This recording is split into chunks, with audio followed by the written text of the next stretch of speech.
বাড়ি থেকে সত্যিই আমাদের 1,00,000 টাকা চেক ধরিয়ে দিল। হাই, আমি Sneha and welcome to Sneha studies page number 11 of 100।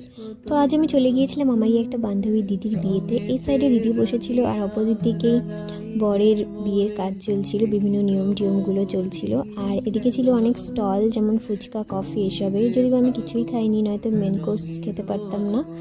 আর তারপরে এখানে আমি একটু ভেন্যুটাকে ক্যাপচার করার চেষ্টা করেছি, কারণ আমার খুব পছন্দ হয়েছিল। খুব সুন্দর ঝাড়বাতি দিয়ে সাজিয়েছিল আর অনেক ফুলের ভালো ডেকোরেশন করা ছিল। আর আমি একটু নার্ভাস হচ্ছিলাম এত লোকজন দেখে, কারণ আমি খুব ইন্ট্রোভার্ট টাইপের। আর এত লোকজন দেখে আমার একটু অন্যরকম ফিল হয়, আমার খুব ভয় লাগে, বা যাই হোক আমার একটু প্রবলেম হয় আর কি। আর এখানে শুভদৃষ্টি চলছিল আর আমি সেটাও একটু এনজয় করছিলাম আর ক্যাপচার করার ট্রাই করছিলাম।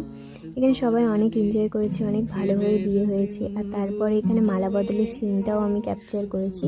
ব্রাইডকে অনেকটা তুলে দিয়েছিল, জন্য ব্রাইড খুব ভয় পেয়ে গিয়েছিল আর নামাতে ভুলছিল। আর এই যে আমি একটু ফিট চেক দিয়ে দিলাম। আর এই যে আমার একটা খুব মিষ্টি দিদি। তারপরে আমি আশেপাশের বিয়ের একটু ভিডিও ক্যাপচার করে খেতে বসে যাই। আজকের জন্য বাই।